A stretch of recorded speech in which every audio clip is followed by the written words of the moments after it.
Welcome to the 22nd episode of Always Remember World War II Through Veterans' Eyes. Murray Shapiro. Proudly he served. As a Jewish American, Murray Shapiro couldn't wait to volunteer in World War II.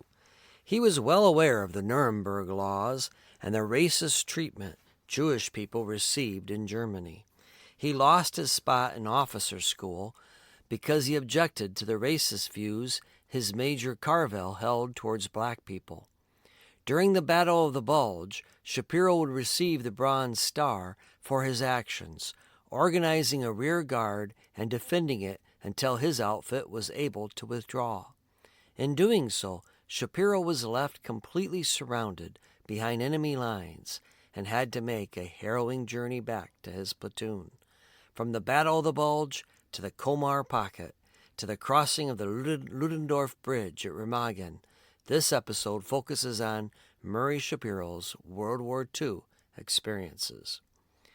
During the 1990s, while serving as a teacher with the Department of Defense schools in Bad Kreuznach, Germany, my family and I visited many of the sites associated with World War II, from the beaches of Normandy, where the D-Day landings took place, to the Ardennes forest, where the Battle of the Bulge was fought, to the death camps of Auschwitz, Buchenwald, and Dachau. We saw what was at stake in World War II, when not only democracy in the U.S., but throughout the world hung in the balance.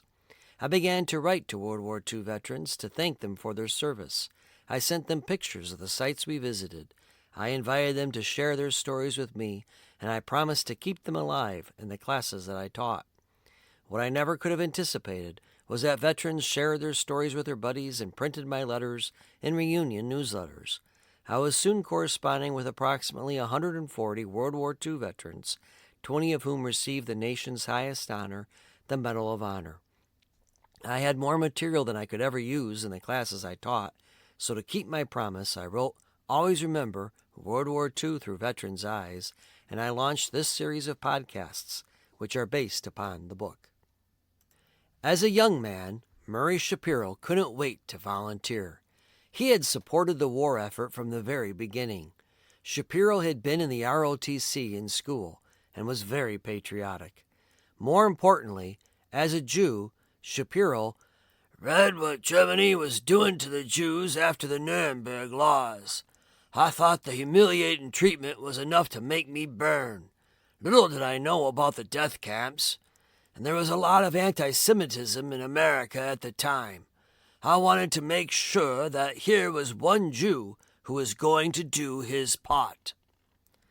Basic training took place 24 hours a day, 6 days a week, with the only day off being Sunday. In basic training at Fort Benning, Georgia, Murray Shapiro of Chatsworth, California, was pretty disappointed when Sunday came and he went to the nearest town, Columbus, Georgia. He described Columbus in a letter written at the time. "It's a dead place. They have blue laws here which could close up everything on Sunday. One can't even buy a Sunday paper and must be bought on the previous Saturday."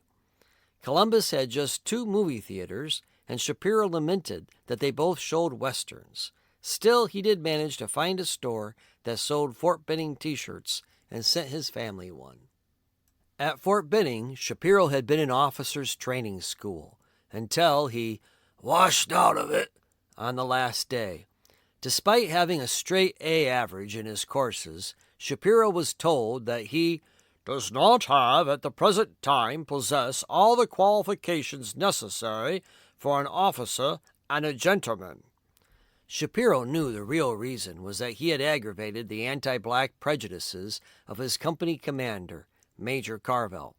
Although Shapiro didn't provide too many details, in college at UCLA before he enlisted, he had participated in the Bruin Victory League, which supported U.S. entry into World War II and was opposed to fascism.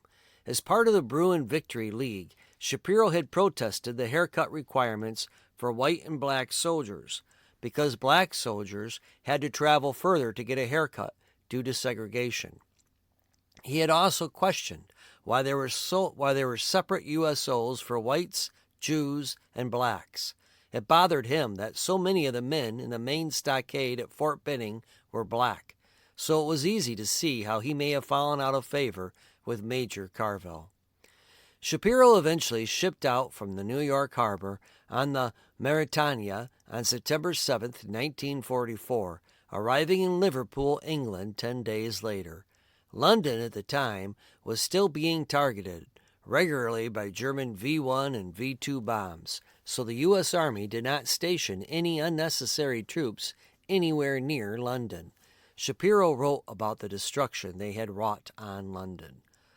Not only were whole city blocks leveled, but the craters created by the bombs left huge pits, some of them easily 3 or 4 stories deep and as wide and as long as a city block. Shapiro's destination was Alton Park, a commando training camp. While training continued there, Shapiro found it wasn't as strenuous as it had been at Fort Benning, Georgia, or as rough as Camp Roberts had been in California. The cooler weather helped, as did the fact that Shapiro was now in excellent shape. Murray Shapiro served in M Company, 112th Infantry Regiment, 28th Infantry Division of the 1st U.S. Army. Most of the time he was in combat, Shapiro served as a section leader of 2 heavy machine guns.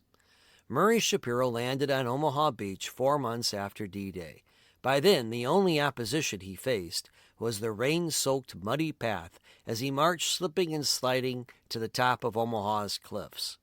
Even though the night was pitch black, once atop Omaha's cliffs, Shapiro realized he was not alone. My buddy and I pitched our shelter halves in the rain. We were on the fringe of the newly established cemetery, which already had over 1,000 graves. The raw recruits that landed on Normandy's beaches received life-saving advice from war-weary veterans of the D-Day invasion. In his unpublished memoir of the war, Shapiro recalled advice that he never forgot. Veterans told us that 2 actions did more to expose our positions to the enemy than any others: lighting cigarettes and jingling dog tags, identification medals we all had strung around our necks in case we were wounded or killed. We each carried 2, and they tended to hit against each other when we walked, causing a slight noise. To prevent their dog tags from clanging together, most of the GIs sacrificed their gas masks, using the rubber lining to encase their dog tags. Machine gunners had an extremely high fatality rate in World War II. The average life of a heavy machine gunner during a firefight in World War II was 1 to 1.5 minutes. Shapiro found the advice that combat veterans gave him to be more important than any Army manual. A few examples. Pulling out every 3rd round of machine gun bullets which were tracers and substituting them with regular rifle bullets.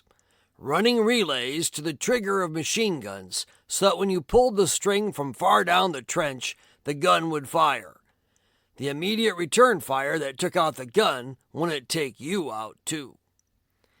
As 1944 drew to a close, it seemed that the Allies had the Nazis on the run everywhere. British Field Marshal Montgomery declared confidently on December 15th, "The enemy is at present fighting a defensive campaign on all fronts. His situation is such that he cannot stage any major offensive operations." Montgomery couldn't have been more wrong. Within a day of his remarks, the Germans mounted their largest counteroffensive yet on the Western Front. 30 divisions amassed along a line of 80 miles from Münster, Germany, in the north to Echternach, Luxembourg, in the south, with 1,000 tanks and about 1,500 aircraft. Amazingly, the Germans assembled 500,000 troops. Allied reinforcements were rushed to defend the Ardennes forest. Even troops back home in the U.S. found they were reassigned. Eventually, the Americans assembled some 600,000 U.S. soldiers to oppose the Germans. The Battle of the Bulge became the largest battle ever fought by the U.S. Army. Initially, the German assault was a great success, aided by bad weather and the lack of Allied air support. The Allied forces were pushed back as far west as 80 miles from their original positions. When the Battle of the Bulge broke out, Shapiro and his outfit were dug in across a small but deep valley across the formidable Siegfried Line, Germany's massive fortifications guarding the approach to Germany proper. Shapiro had been living in a small man-made cave, one hill to the rear of the main front. He awoke at 4:30 a.m. on December 16th to unfamiliar sounds. Instead of the relative quiet, occasional burst of German burp guns, there was instead a loud, an indescribable and indistinguishable noise. That was it. It was just plain noise. In addition, the front was ablaze with lights. The Germans had moved batteries of Klieg lights and noise machines with huge speakers to the front, focusing them on the Allied positions. Shapiro momentarily left his crew and got to a point where the light no longer blinded him. Using his binoculars, he could see the real purpose of the uproar. The Germans were bringing up masses of tanks and disguising the sound and sight with this stunt. Shapiro immediately reported to his captain, who asked him to call up S2 Battalion Intelligence. Shapiro picked up the signal phone and related what he had seen to an intelligence officer. The officer responded, "Sergeant, you must be mistaken. We have no reports anywhere along the front of unusual enemy activity." With Sergeant McGinnis and 2 gunners, Shapiro set off to find their machine gun emplacement. It was snowing heavily, and they had to rely on landmarks to find their way. They made their way to an anti-tank crew position that was completely unmanned. The GIs were asleep in a cave they had dug out behind their gun. Shapiro asked McGinnis if they should wake them. "You know, if you do, he's going to get fucking mad at us," McGinnis replied, so they continued walking. They hadn't gone more than 50 yards when they encountered 10 shadowy figures walking slowly towards them, their head and shoulders bowed down with the weight that they carried. It wasn't unusual to see soldiers carrying heavy loads, but something seemed strange about these men. McGinnis ventured that they must be part of a carrying party from K Company. Because the troops had been in a set position for a while in their small man-made caves, the company cooks had organized carrying parties to distribute hot meals to the foxholes during periods of darkness. Before long, though, Shapiro and McGinnis saw 10 more figures to the right of the original group and another 10 to the left. The 30-man patrol began moving towards them in a semicircle to prevent their escape. Quickly, our 2 gunners decided to foil that tactic and took off for the gap in the hedgerow. They made the escape to warn the company. Shapiro and McGinnis turned straight around to try to alert the anti-tank platoon. Like the motion in an early two-reel comedy, we began to walk fast slowly, and the Germans picked up the pace a little. We walked fast, they walked a little faster. We ran at breakneck speed, they ran too. Running the fastest, Shapiro reached the anti-tank crew, still sleeping in their cave dugout, and woke them, shaking them violently.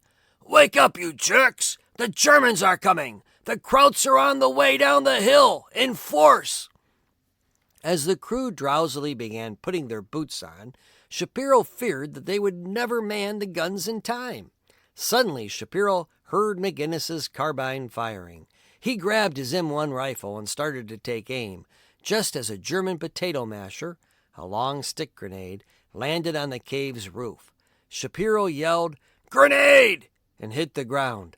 The blast knocked Shapiro's helmet off backwards. It appeared to kill Sergeant McGinnis. Momentarily stunned, the sight of Germans charging with their bayonets quickly brought Shapiro to his senses. Grabbing his helmet, he began crawling as fast as he could through a 4 to 5 foot thick hedgerow barrier. The Germans did not follow him through the thick tangle of brambles.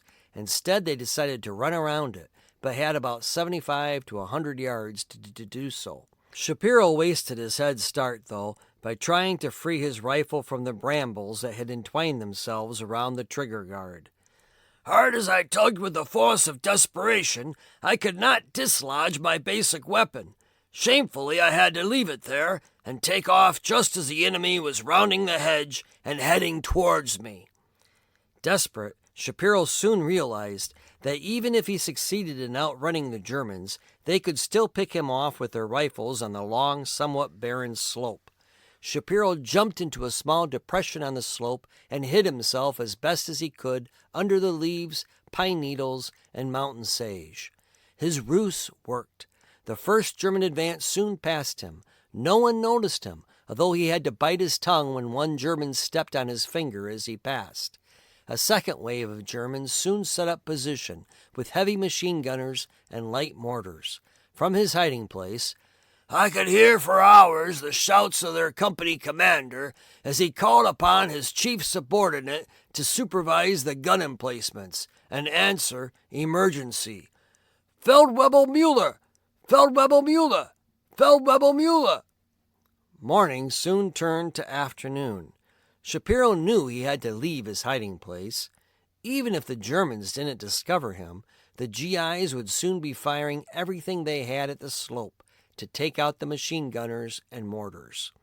Deciding it was better to take his chances by running for it than be killed by friendly fire, Shapiro jumped up and ran diagonally down the slope near the pine forest as fast as he could. Not a shot was fired at him. Shapiro ran down the slope and saw what he thought was a telephone wire laid by the Americans. He followed it up the next slope, but artillery began firing at him. He quickly ran back down and began following a small river stream, which eventually came to a valley. Shapiro continued to follow the stream until he reached a nearby abandoned regimental headquarters. Everyone had left it, except for the switchboard operator. Shapiro was given some dry clothing, a new Garand rifle, ammunition, and a cot to sleep in. The next morning, a lieutenant informed him that he was going to help command a rear guard, along with 2 other refugee sergeants and an officer. All had been separated from their units. Their orders were to hold back the Germans until what was left of the regiment could escape across a small bridge over the Our River. They were given bazookas and machine guns, but no ammunition. They did have plenty of hand grenades and sufficient rifle ammunition, but they knew they were no match for the German Tiger tanks. There was no sign of the enemy until late afternoon, when a company of 2 tanks and infantry came down the hill, with riflemen preceding and following the tanks as front, rear, and flank guards. The men Shapiro had been given to command quickly began running down the slope to the valley floor. Not understanding what they were doing, Shapiro yelled after them, calling them cowards, and ordered them back. They ignored him and kept running. Shapiro soon regretted his words. It turned out that these were anti-tank men and that they were running to a concealed anti-tank gun camouflaged on the valley floor. As soon as they reached their gun, they began desperately to tear off the camouflage netting. The lieutenant asked Shapiro to help. He began firing his rifle at the soldiers, marching alongside the 2 tanks. The tanks and the soldiers stopped. The lead tank had spotted the anti-tank crew's action and let go a blast from its 88mm cannon, ripping the camouflage netting and the tankers from the gun. It looked as if all the crew had been killed by the one shot. Then the tank swiveled its cannon to my position. I froze in fright, discontinuing my firing. To my great surprise and relief, I noticed that one anti-tanker was still alive.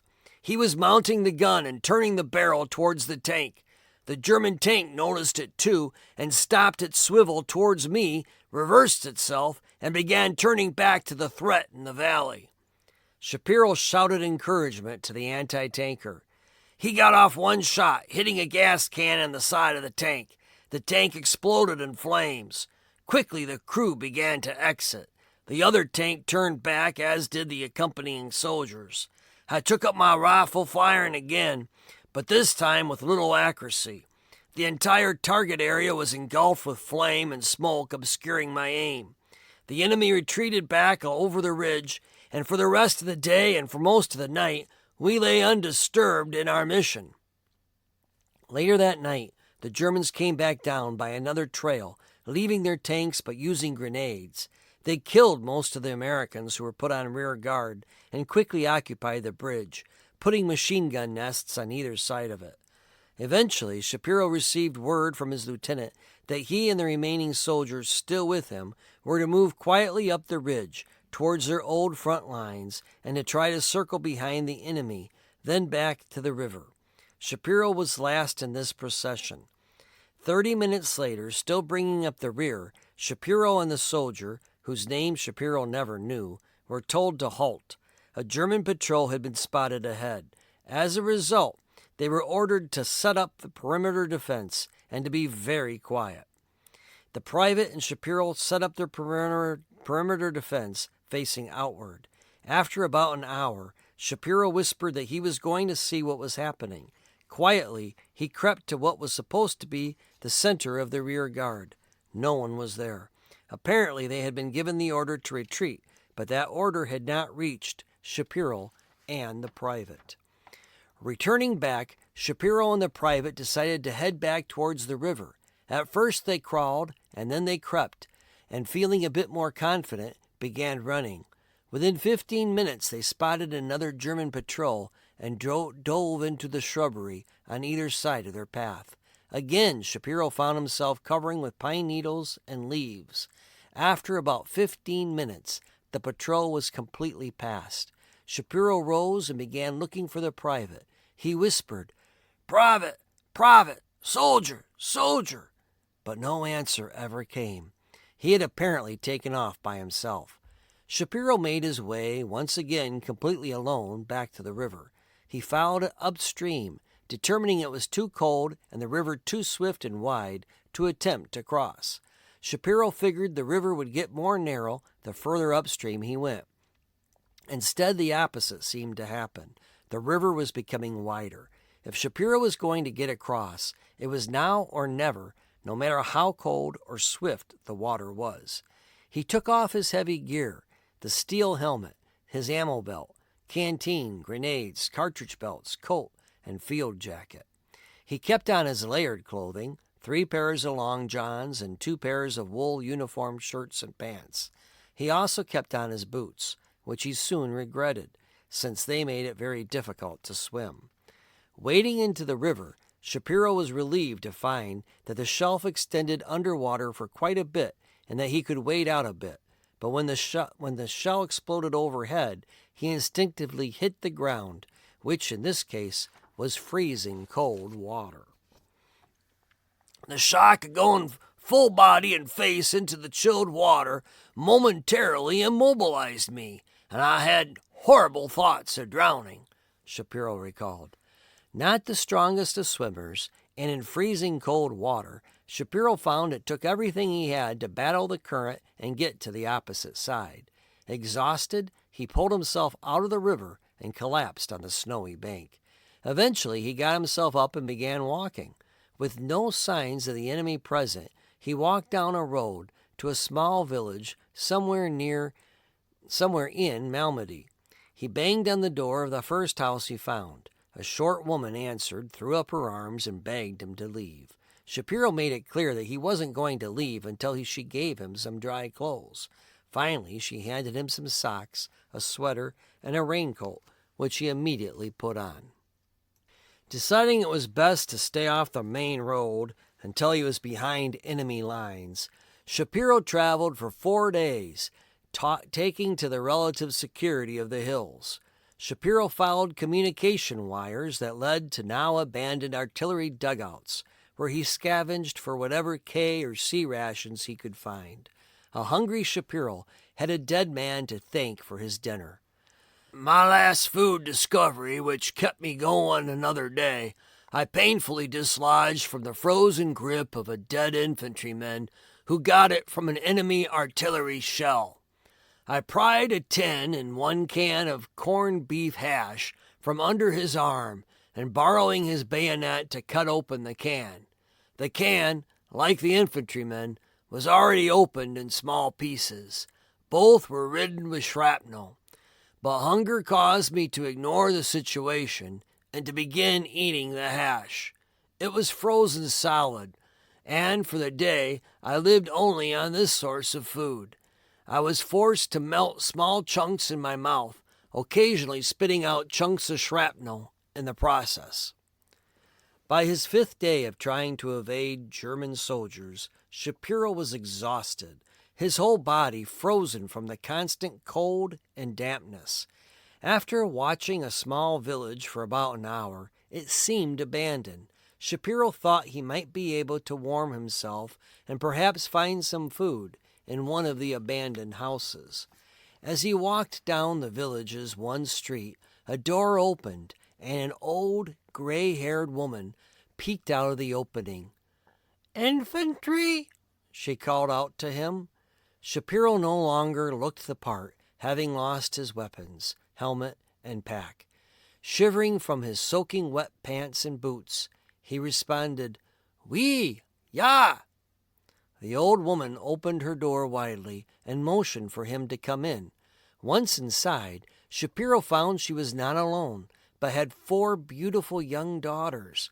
The daughters quickly removed his wet raincoat, boots, and socks so that they could dry by the fire while the old woman made him some coffee and sandwiches. As Shapiro sat barefoot, embarrassed to be clad only in his long johns, he attempted to converse with the family in broken French with a smattering of German thrown in. In his diary, Shapiro recalled the conversation. As the conversation had progressed, it became very clear that this family was not Belgium. She and her 4 daughters were refugees from the German city of Aachen. She showed me with dramatic motions how our bombers leveled her home during the almost complete destruction of that city. Having driven through Aachen himself a few weeks earlier, Shapiro knew the city had been reduced to little more than rubble, in most places no more than 3 to 5 feet high. Struggling to find the right words in French, Shapiro managed to ask the old woman, who he now knew was German, "Then why are you feeding me?" The old woman lifted 5 fingers and responded in her mix of English, French, and German, "I have 5 sons who are also in the infantry, the German infantry." Shapiro at once understood. The obvious point was that I was in the infantry. Her 5 sons were also in the infantry, though in different uniforms. To her, it made no difference. We were all mother's sons. I was dumbfounded and pretty much humbled.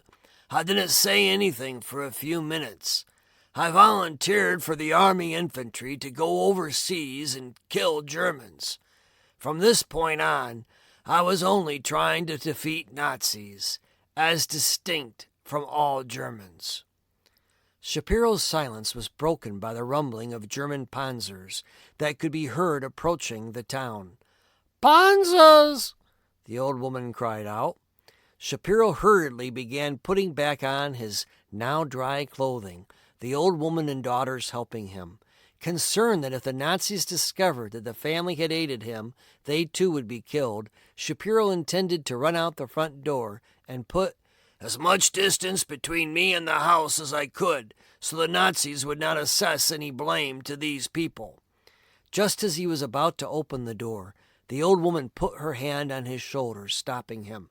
"Nein, nein," she declared, leading him to the back of the house and a narrow path that weaved its way up to a wooden hill. Shapiro told her, "Mercy," as she gave him one more sandwich before he made his escape into the thick cover of the woods. It was another day before Shapiro could hear artillery shells, telling him he was getting closer to the battle lines, where he could hopefully rejoin his regiment. Around 3 a.m., the day after he left the German family who had saved him, Shapiro found a Belgian barn just outside another village, and he went in to thaw out from the falling snow and catch a few hours of sleep. It wasn't long before he was awakened by a terrified woman. She began screaming, "Boche coming! Boche coming!" constantly motioning me to leave. She had come to milk her cows, and now she was sure the Germans would kill her cows, herself, and her family if they found me there. Reluctantly, Shapiro left the barn at daybreak. The screaming artillery shells passing overhead in both directions told him he was very close to the front, perhaps in between the battle lines. I did not know which fire was the enemy's or ours, Shapiro wrote. Shapiro decided he'd better quietly pass through the village so as not to encounter enemy soldiers or more terrified townspeople. As he was passing by another farm in the rear of the town, his raincoat caught on a wire fence. I was quickly surrounded by a gaggle of screaming, pecking, and very annoying geese. They did a better job of guardianship than any watchdog I had witnessed. Hearing the ruckus the geese were making, a small group of townspeople quickly ran over to Shapiro and formed a semicircle around him. Shapiro finally pulled his coat from the wire and stood erect, trying to make the best impression he could, as he asked, Whose artillery is that? Les Americans, they said as they pointed to the nearby explosions. Not wanting to disclose which side he was on quite yet, Shapiro asked in the little bit of Franco-German he knew, Que kilomètres les Boches? How many kilometers are the Germans? The villagers gestured to where the shells were exploding in the nearby woods. Noting that they seemed to smile a bit when they said Americans, Shapiro told them, I am an American soldier of the United States First Army. Can anyone please tell me where my front lines might be? One villager introduced himself as the mayor, and he offered to provide a guide, a young woman who spoke English, to Shapiro to help him find his lines. The woman led Shapiro for several miles through the forest until they reached an area where the German shells were landing. She then hastily left him on his own. Shapiro ran through the forest, knowing he was close to the U.S. troops. Suddenly he heard a loud command, Halt, or I'll fire! Shapiro had encountered a two-man artillery observation team, and he was grilled by its master sergeant. It was now December 21st. Shapiro had largely been separated from his regiment since December 16th. As a result, Shapiro didn't know the correct countersign for the day. The master sergeant began asking Shapiro a series of questions, mostly on baseball. Who pitched for the Dodgers in 1941?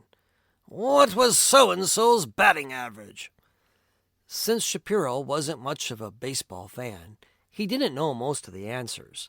To make matters worse, Shapiro had lost most of his U.S. Army-issued uniform, as well as his helmet and his rifle.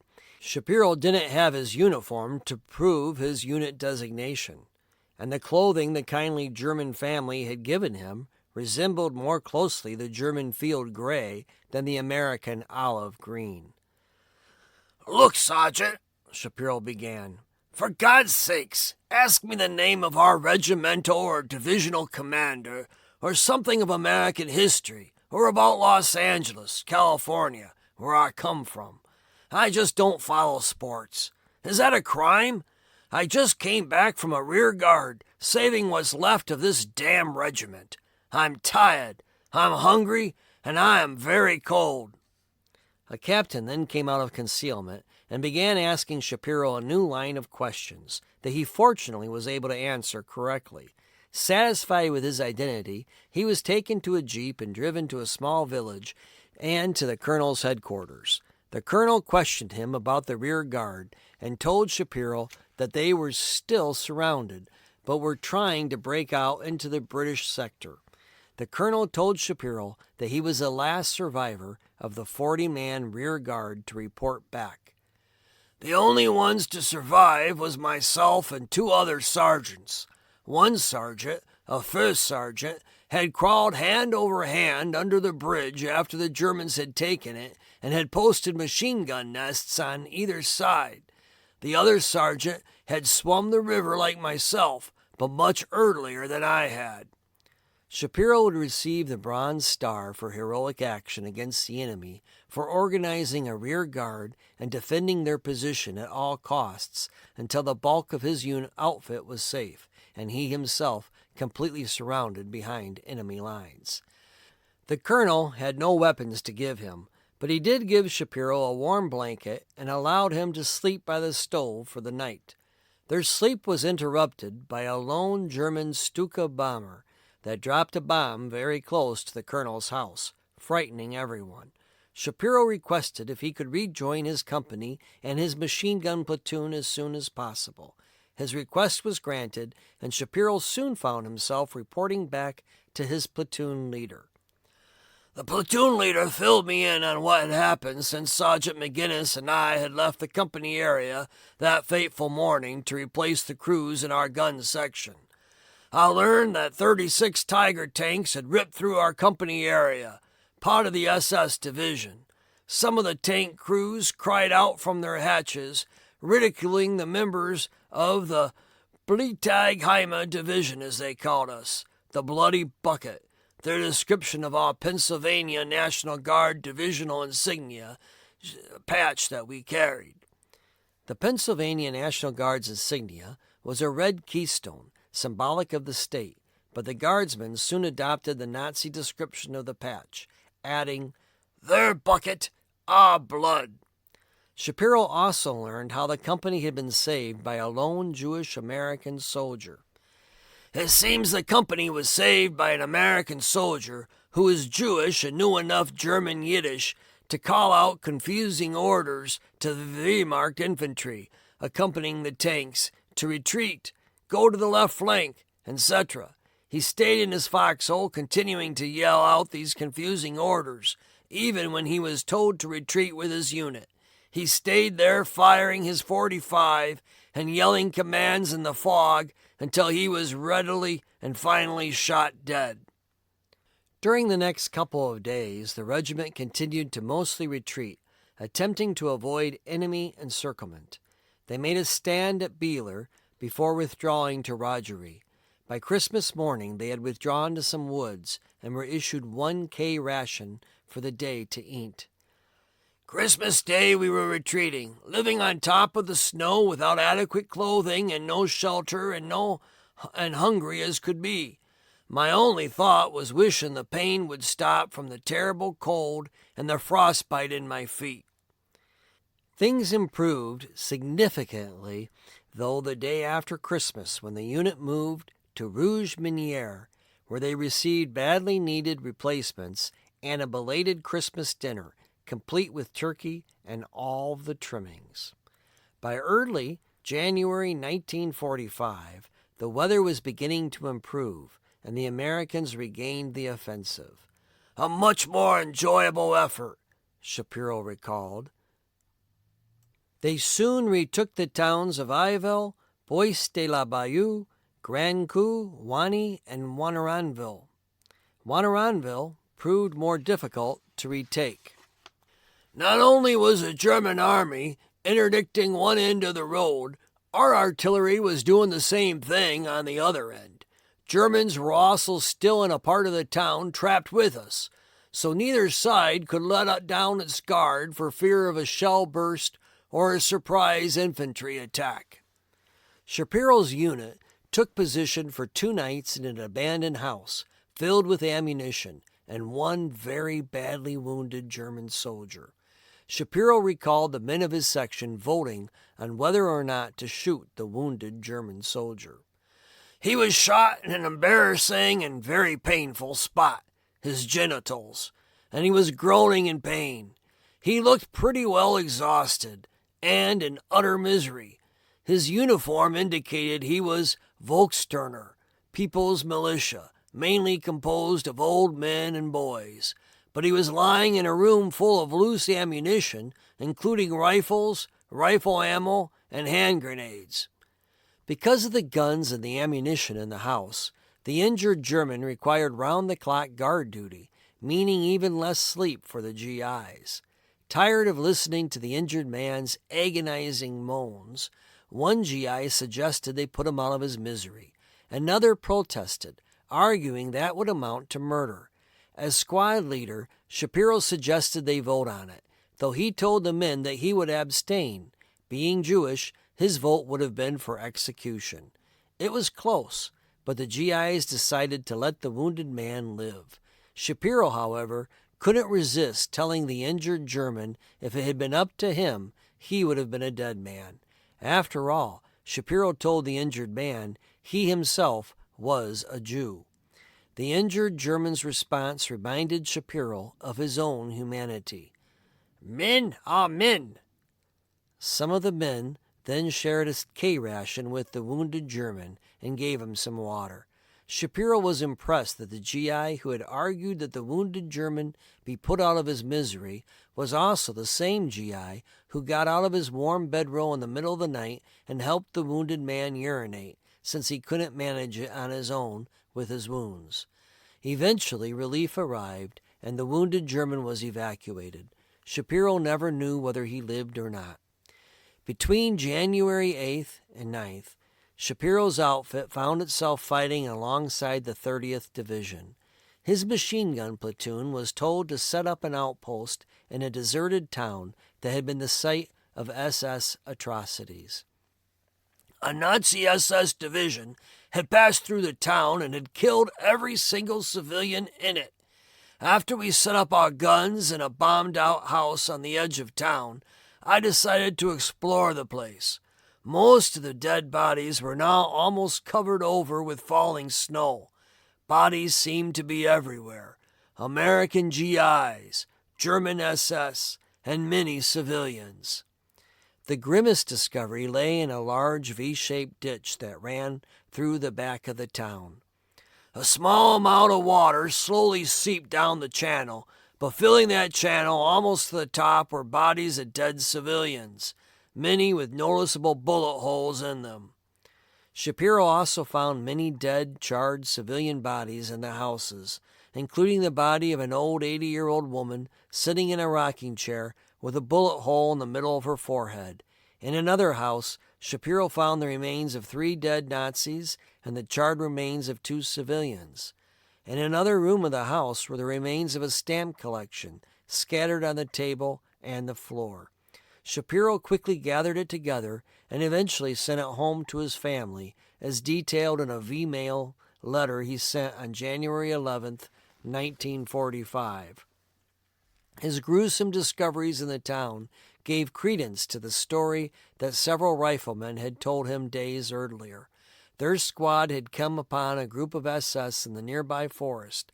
They had tied up some GIs and were about to torture them with irons that they had heated in a fire that they were gathered around. The riflemen told me that up to that point they had been taken prisoners, but they took none from this group, killing all that they could. As the Battle of the Bulge was coming to an end in January 1945, a new fierce battle broke out to the south and centered on the city of Colmar. The Germans fought fiercely to hold a block of 850 square miles on the west side of the Rhine River, as it was the last French territory they still possessed. During the Colmar campaign, Shapiro's outfit was attached to General Patch's 7th American Army, which was then transferred to General Lot de Tassigny's 1st French Army. Shapiro led a section of machine guns.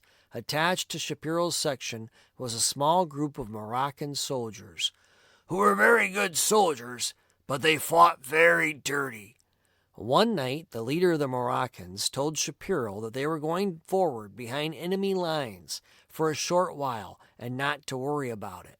After a few hours, the Moroccans returned, their faces smiling. They assured Shapiro that the platoon's advance would now be considerably faster. They had found sleeping German soldiers. They had castrated them, and then they had shoved their genitals into their mouths, then retreated back to our lines. The Moroccans' actions disgusted Shapiro, but he was also relieved that they were on his side and not on the German side. Shapiro was one of 8,000 Allied soldiers who crossed the Rhine River over the bridge at Remagen, also known as the Ludendorff Bridge, and speeding trucks and jeeps before the Germans finally succeeded in destroying it. I rode through Aachen in a jeep after we crossed the Remagen Bridge before it collapsed. We were speeding along to get as far down the Rhine as we could so as to cut off German reinforcements to the bridge. As we passed to Aachen, standing up in the jeep, I could see over the entire city. There is not a pile of rubble more than 3 feet high to obscure my view, except the skeleton of the main cathedral. Our Air Force and the British had thoroughly demolished the city. Years later, when Shapiro returned to the site of the bridge in 1989 with his wife Shirley, they found the remnants of the bridge with the towers on either side of the river still standing. Together they toured the museum. Shapiro was particularly interested in finding the sign that the unit which had taken the bridge had erected, attached to the towers on the opposite side facing us troops as we sped across, attesting to the fact that we were crossing with dry feet due to their initiative and courage. He was relieved when he finally found the sign on the 7th level of the museum, just as he remembered it. Death was an ever-present possibility for the GIs in both theaters of war. Some turned to alcohol to take the edge off, but far more turned to their faith in God to help them endure the horrors of the war. The old adage that there are no atheists in foxholes was, for the most part, very true. In general, the military recognized the important role religion played in the lives of the GIs and tried to meet their spiritual needs during World War II. Murray Shapiro recalled that most GIs, if they chose to, were able to attend services regularly. If you were Catholic or mainline Protestant, you could go to service in the field, even at the front line, except, of course, during the 3 months of the Battle of the Bulge. If you were in the rear echelon, you could go at least once a week and even use civilian churches. For Murray Shapiro, however, it was more difficult to practice his faith because he was Jewish and Judaism was a minority religion in the army. Shapiro explained, "This has nothing to do with discrimination. Chaplains were assigned quite naturally in numbers equal to the troops' religions. However, all chaplains were trained to administer to the needs of other religions, including even last rites." Shapiro had great respect for all the chaplains and fondly remembered a Protestant one who helped him receive a well-deserved leave a sergeant had unfairly denied him. But Shapiro found that there were other challenges to practicing Judaism besides just the absence of rabbis, challenges that the chaplains couldn't resolve. First of all, in training Friday evening, the Jewish Sabbath, is GI night in the barracks. That is when the barracks are emptied and scrubbed from floor to ceiling. Anyone who chickens out at that time is completely ostracized. So I never miss GI night. Also, training is a 24-hour affair, 6 days a week. Only Sunday is off. As a result, Shapiro only attended one Jewish service in the 3 years he spent in the Army. Not being able to attend Jewish services didn't bother Shapiro as much as what one might think. I can't say that I was really that put out about missing services, as I was somewhat of an agnostic at that time. Watching someone die in the midst of a prayer during a mortar attack didn't enhance my belief in the efficacy of religion at the time either. Pulikowski, the soldier Shapiro saw die in the midst of prayer, had been assigned as a replacement ammo carrier the night before. Not only did he know nothing about heavy machine guns, he had never fired one in his life, or seen the infantry variety up close, Shapiro wrote. After the Battle of the Bulge, replacements were needed so badly in the front lines that men like Pulowski were sent to the front with little or no training. Although still a green recruit, Pulowski did know enough to dig a foxhole, and he dug a deep enough one that would have protected him had he used it properly. Terrified by his first combat experience, Pulowski knelt in his foxhole, exposing his chest and his head above the ground level. In the midst of a prayer to the Virgin Mary for protection, Pulowski failed to hear the whistling approach of a light mortar shell. After the mortar exploded, Shapiro glanced over at Pulowski. His mouth was frozen open, but his eyes were closed, and his face had taken on a black, purplish shade. Shapiro checked the man for a pulse, and he reported to his platoon sergeant that he couldn't find one. Not seeing a wound, the sergeant and Shapiro pulled Pulowski out of the foxhole to find out what had happened to him. As they did so, Pulowski's head fell backwards, and Shapiro examined him more closely. "We looked down the exposed throat, and we discovered what had killed the man. In the midst of a prayer asking that his life be spared, a single large piece of shrapnel had gone down his throat and choked him to death." Murray Shapiro was in Germany when VE Day was announced. It seemed strange to hear ticker-tape parades were being held in New York and jubilant celebrations were occurring in England. Shapiro wanted to join in, but as he wrote his parents, "We felt like raising whoopee, and we had the alcoholic methods of doing so, but generally speaking, things were pretty quiet. The civilians didn't have anything to celebrate, and we didn't have anyone to celebrate with."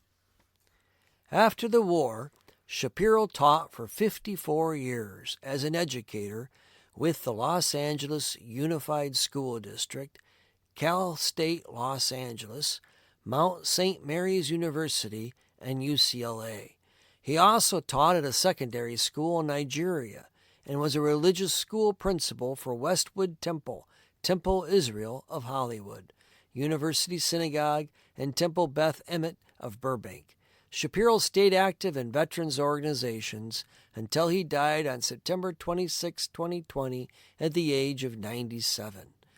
On Memorial Day 1996, Murray Shapiro sent me a letter and expressed that "us old vets are most anxious that our struggles live on in the memories of those who follow us. It seems like the least that we can do to honor the memories of those who sacrificed so much for our freedom."